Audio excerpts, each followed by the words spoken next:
Well, the 2023 general elections drawing closer by the day and politicians getting set to slide out at the polling units. Many Nigerians are worried about issues concerning the development of the country and that are not in the front burner of the discussions for politicians. It is about a month before the presidential campaigns kick off. The leading presidential candidates show insufficient focus and commitment to the fundamental problems facing the Nigerian people. Well, last week, the three leading presidential candidates traveled to London to hold meetings whilst strike by university teachers lingers and inflation continues to soar. Are potential presidents showing the level of seriousness and preparations required to solve Nigeria's problems? What should they be doing at this time, really, to better grapple with the nation's challenges?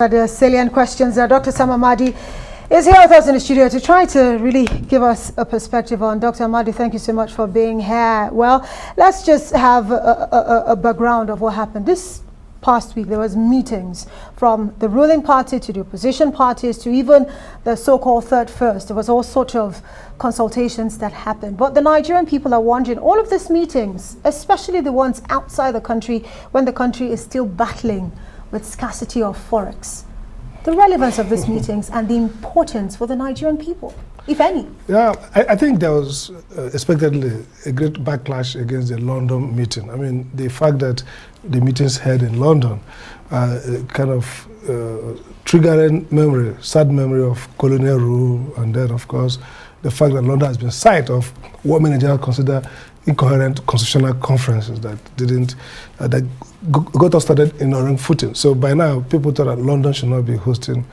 even though they didn't convene it, but shouldn't be hosting this kind of party. But again, if you look at the fact that what's been discussed basically is alignments that should have happened 2-3 weeks after election. So you would expect that by 2-3 weeks after the primaries, it would have been clear who and who are where. So if people are like 2015, if some groups are decamping to other groups because of outcome of the primaries, like happened in 2019, 2015, it should settle by now. Don't forget that by September 28 or thereabout, campaigns will begin. Yeah. So by now, the part of the build-up would have been this presidential candidate hosting focus group meetings.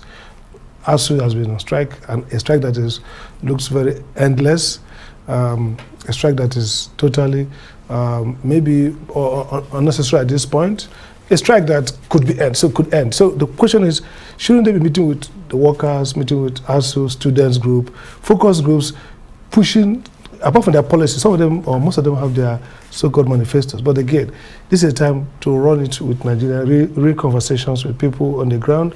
This is a time when we begin to show some of the policy platform that will be cashed out in the campaign. Professor Sam Amadi, that was just totally absent at the NBA conference in Lagos. Rather, you know, discuss issues. Nigerians were discussing Shetima's tie and his coat with his canvas. It's such a beautiful speech. And besides that, you know, the distraction by your colleagues struggling for conference bags, stealing phones and the rest. What a disgrace. I mean, one can argue, totally a disgrace. I mean, and the NBA president came out strong, saying, look, this is unexpected. In fact, I'm surprised that Labour lawyers showed that level of bellicosity and excitement, you know, for a conference. Usually a conference is where people sit with their notepads, listen to the speakers, ask difficult questions, and then get answers. But one can argue that the Nigerian politicians have trivialized this build-up to the campaign with all kinds of memes traveling everywhere. It's like more of a drama. Skit makers are very busy, churning out skits. Anthems are coming out from the obedience and the articulated and, of course, the Baptist. So maybe it does induce also a sense of amnesia and, you know, diffidence among the voters. But at this point now, because campaigns in Nigeria, like, you know, it's like a whirlwind. It's just people flying to city capitals, have big rallies, move out. Those kind of small group where you talk to, you know, focus groups, professional groups, talk to farmers, think tanks, and that's an opportunity for you to really unfold your agenda in a real structured sense. If you fly into Port Harcourt to hold a rally at the stadium, everybody come, all the rented crowd, you just speak, everybody, 10 people will speak, and each of them is soundbite. We're going to change the world, you move away. So I think that this is the time for the politicians to start doing that engagement, but unfortunately they are still dealing with who to poach from the other's camp. It's like the national premiership starts today, and you are still first, you're not even sure of your team. So I think that what this will create, in a sense, is that, look, this is a time Nigeria needs much more serious governance and leadership. In fact, if politics could be put on aesthetics, can be on a hold, and leadership can happen without politics, people will prefer no campaign, because this crisis, look at the economy, is almost getting out of control.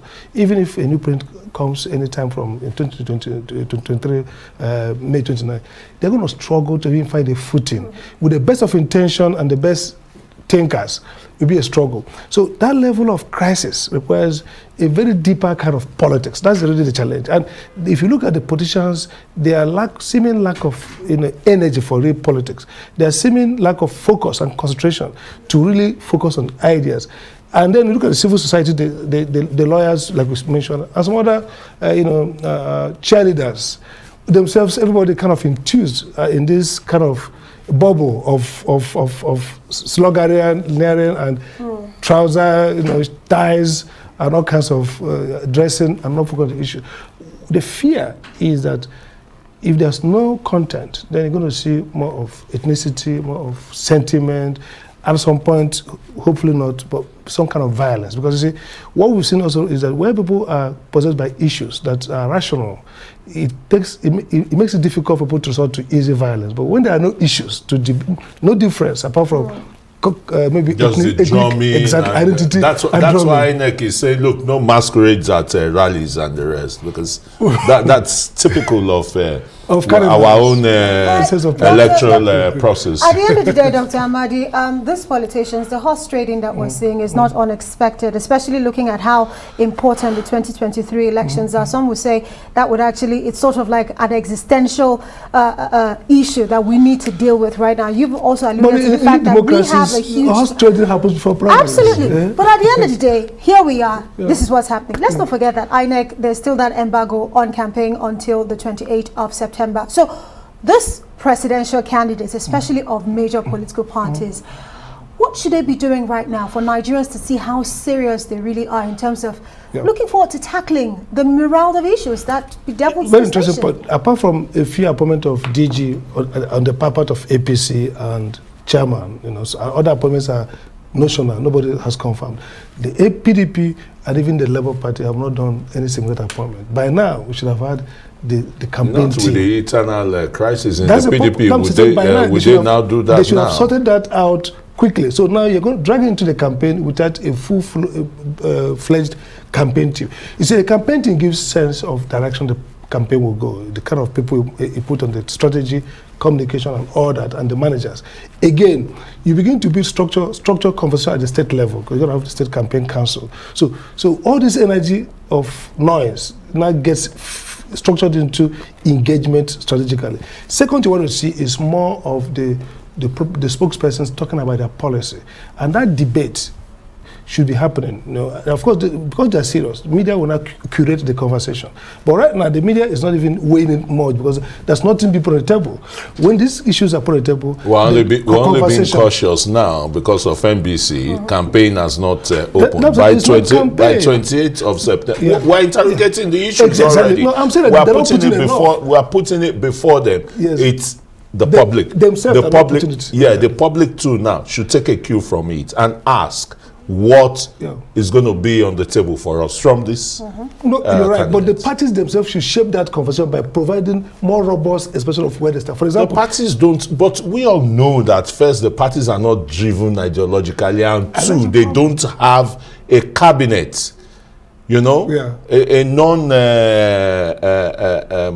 they don't have a leadership cabinet, you understand, to take on issues as they develop and the rest. It's just one person speaking on all the issues. And then speaking basically about general issues. For example, you see, this lacuna is it's a battle because one, it structures the lack of content that even voters themselves don't know how to distinguish between A and B.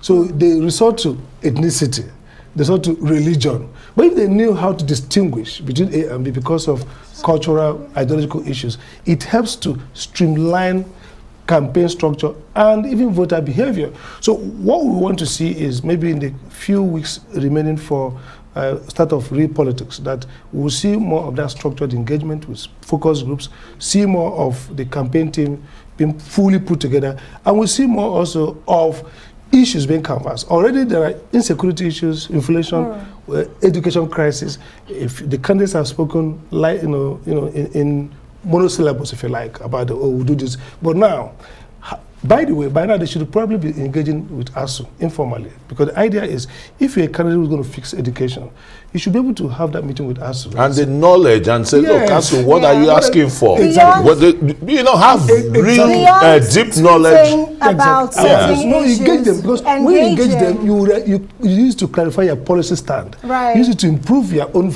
policies, because you really did not deal with focus. In fact, the whole idea of preparing for a campaign is to deal with focus groups. Right. So that absolutely. you get real. But in that instance, can we blame the people, the public, particularly as campaigns are yet to start? Can they really start interrogating, critical issues of state? That's why NGOs and civil society and think tanks play a role. You see, the public is like endless amorphous entity.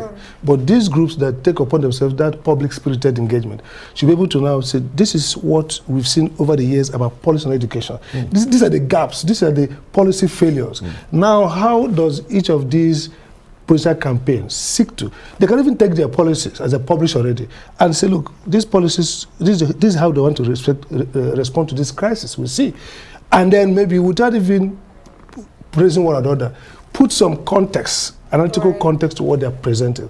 What it does is that by the time the politicians go to do their normal, salesmanship, the public has a sense of what they should what be you're offering. So that way the right questions really Exactly. can be Exactly. asked. But at the end of the day, Dr. Sam, it's the political period. We're going to see a lot of this. And even defections, we've seen some of them. Oh, yeah. Shakarao, for instance, in Kano State, according to reports right now, he will be welcomed into the PDP again, a party he was a part of until 2018 when he moved to the APC.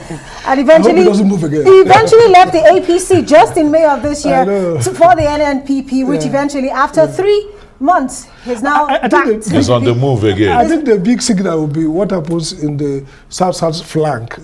To be expectations, really, in terms of defections. I think maybe we will see that, but again, I wish there was time enough. I was just going to talk about the American political system with a town hall, political model. Which is where you engage the voters. Absolutely, but here in But Nigeria, there's clear ideology. Is either you're a Democrat or you're a Republican. No, but even the space is getting wider here now. It's getting wider. And all of them. You have, the leftists is. But even within the same party, you can have tendencies. Yeah. And that's why you will know which tendency has won in this battle. All the parties are mixed.